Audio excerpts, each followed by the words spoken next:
Next up, we will be welcoming a very special guest onto the stage. This speaker has contributed to many fields ranging from telecommunication and mechanical engineering to the significant topics of healthcare, aviation, and aerospace.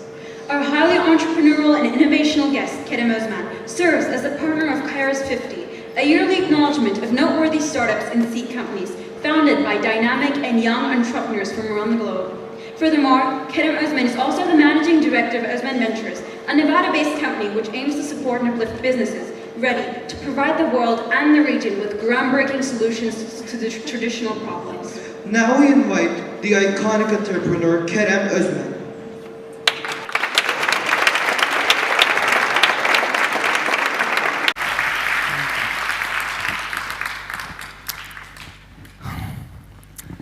Seven years ago, Nat Turner had one of the most disastrous moments of his life when he found out that his 7-year-old cousin was diagnosed with leukemia.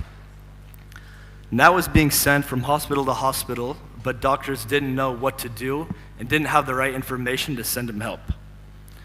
So as he was going through this cancer treatment journey, he realized how broken the healthcare industry really was.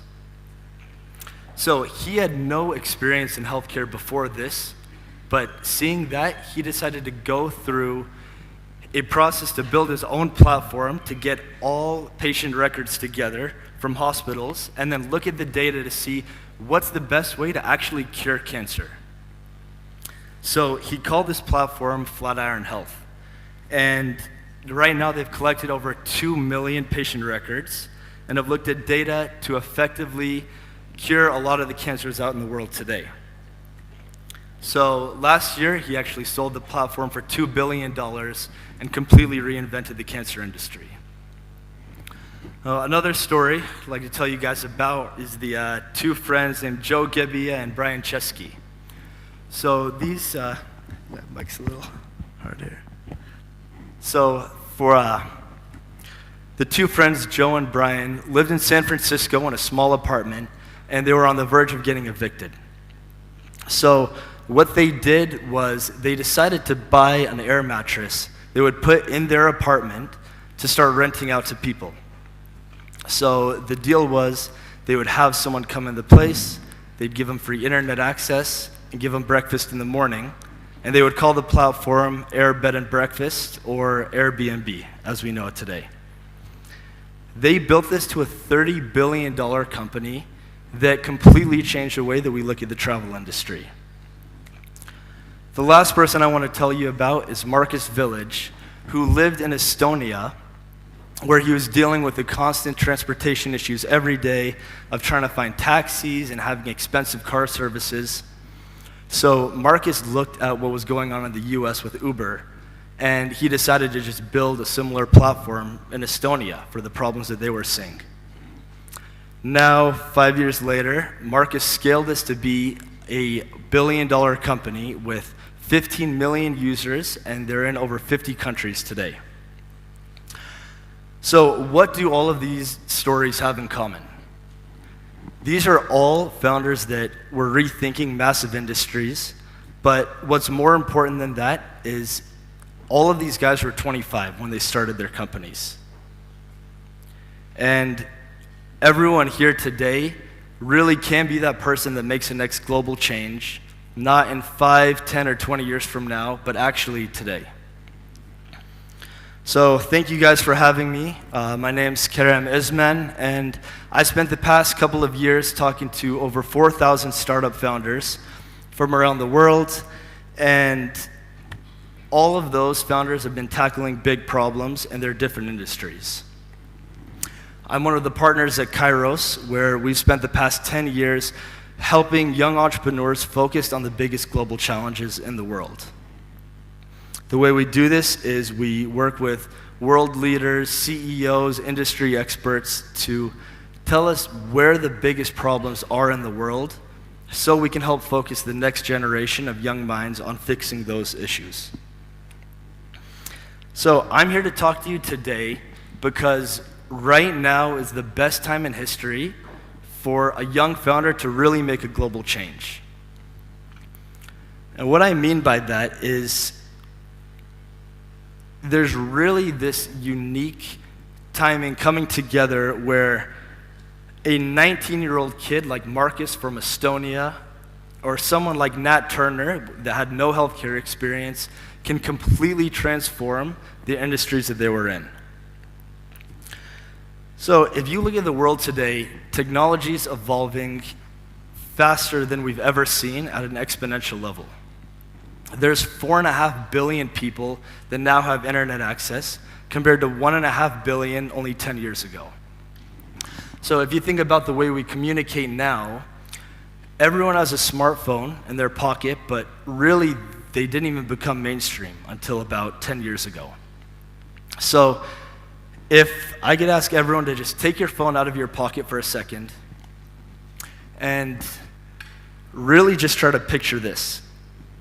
The phone you're holding has millions of times more power than all of the computers that NASA had 50 years ago combined, when they were literally sending people to the moon. So if you want to think about how big of a opportunity all the new technology is creating, from 50 years ago, there's been a trillion-fold increase in computing power. Trillion with a T.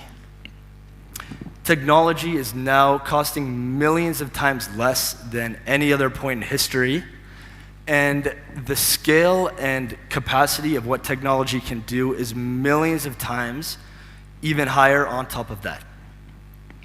And if you look around at the biggest platforms in the world today, you look at the Airbnbs, or you look at the Amazons and the Facebook and the App Store, all of these guys either started about 10 years ago or didn't even exist. And then what they let us do today is they now give us access to billions of people instantly. So that means anything you want to create in the world, you can have an audience of billions of people right now. And the biggest industry incumbents used to have to spend billions of dollars to reach all of these people. And right now, we actually have more reach in this room than any Fortune 500 company has ever had in the past. So whatever you're going to create isn't going to be limited to Bilkent or Ankara or even Turkey. You can literally have billions of people touching whatever you make by tomorrow because of where technology's at today. So there's no more boundaries. We're living in a global economy, and all these communities are now interconnected. So what's actually more important than this is thinking about education. Right now, there are almost any kind of education you want in the world can be found online. That means you can literally go get a PhD right now, and you can have any skill set that even the top universities in the world couldn't have provided you with before this. So tech talent is not just in Silicon Valley anymore.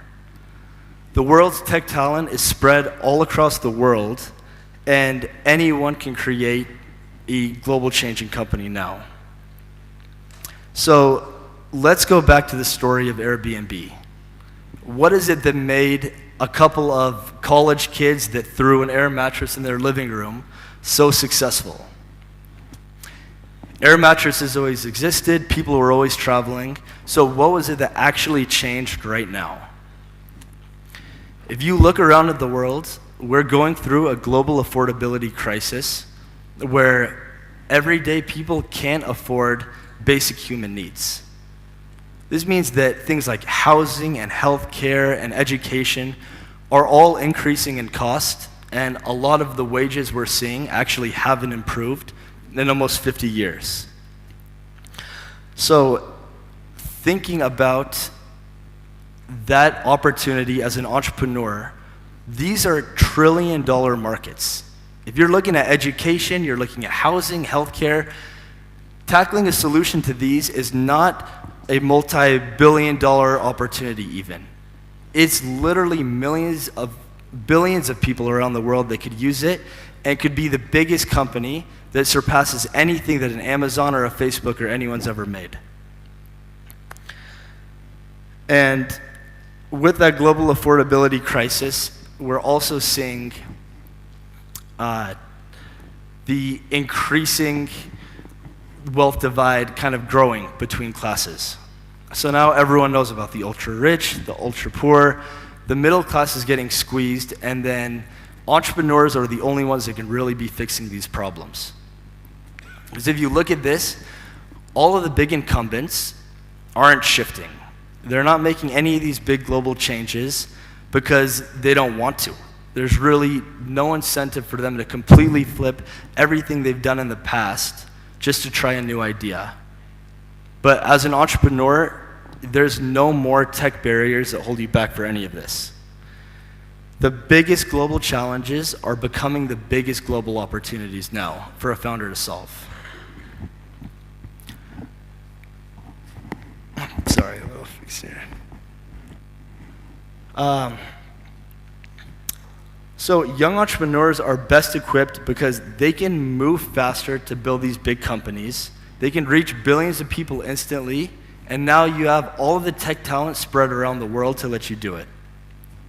And that is why Airbnb was so successful, because there were a group of kids that couldn't even afford to live in their own home, and what they did is give regular people a way to get additional income and a way to actually leverage what they have today to survive just these basic fundamental needs. So all of these are great for anyone in the world to go make a global change. Anyone can use the technology, anyone can use the market timing, but what's the most unique about a young founder is that they are not the industry experts.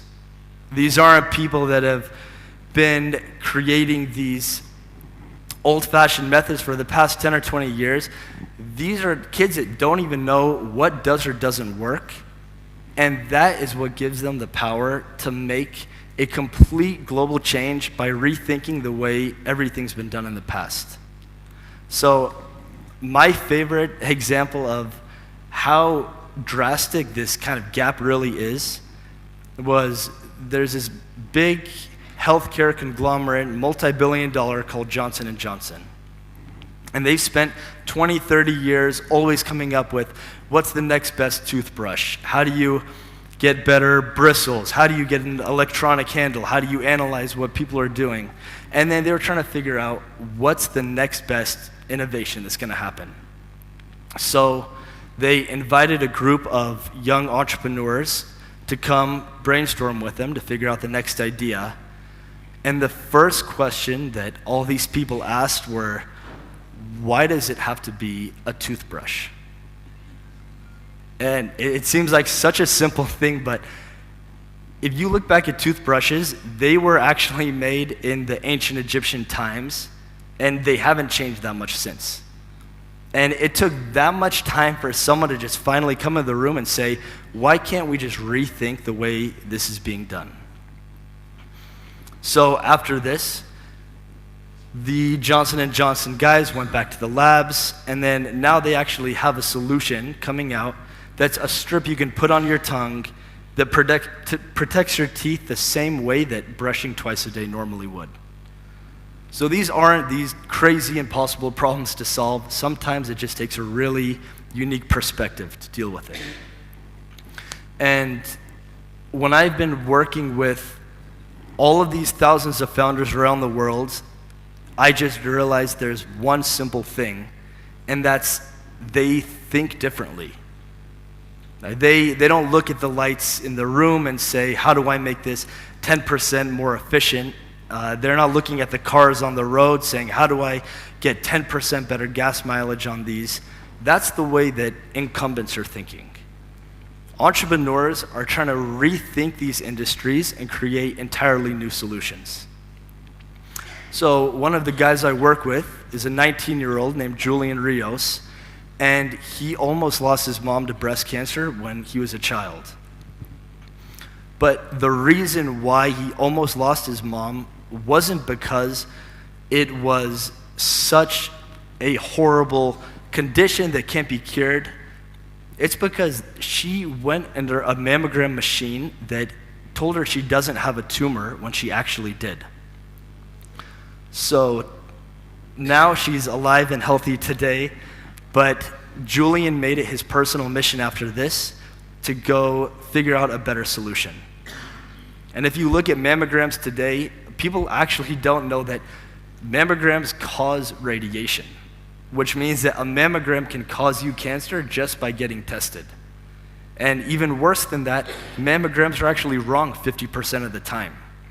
So they'll tell you you have a tumor when you don't, and they'll tell you that you're safe when you actually aren't. And this has been the leading technology for the past 50, 100 years.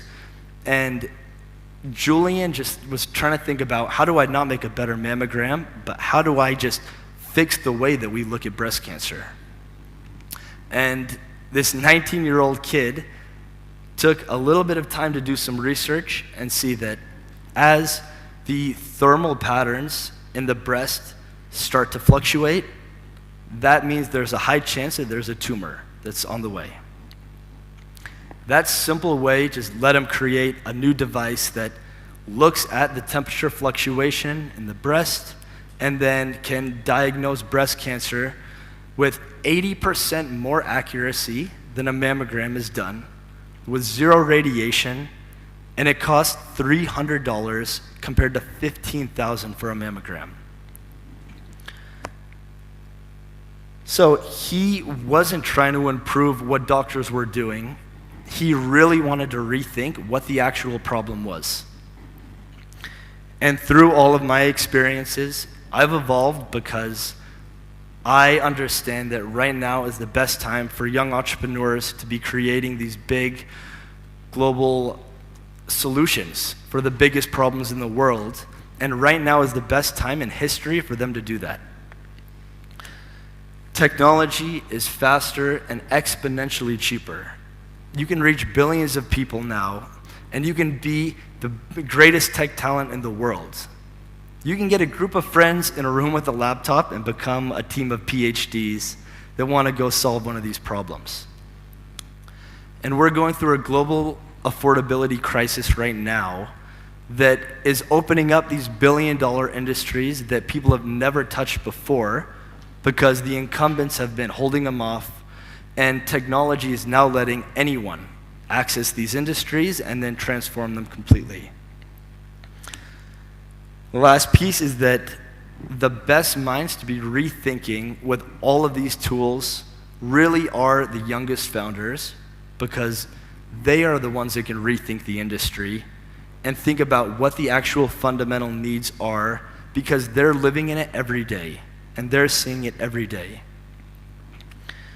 And I've made it my personal mission to drive as much capital, as much resources, anything I can to young founders. And the reason I came here today is because I know that a lot of that talent can be here in the room right now. So instead of sticking to the way things have been done, I wanted to challenge everyone here to think about all of these traditional industries, because it really is the time right now where you can be the one to change the world and transform the way those things have always been and always have in the past. Thank you.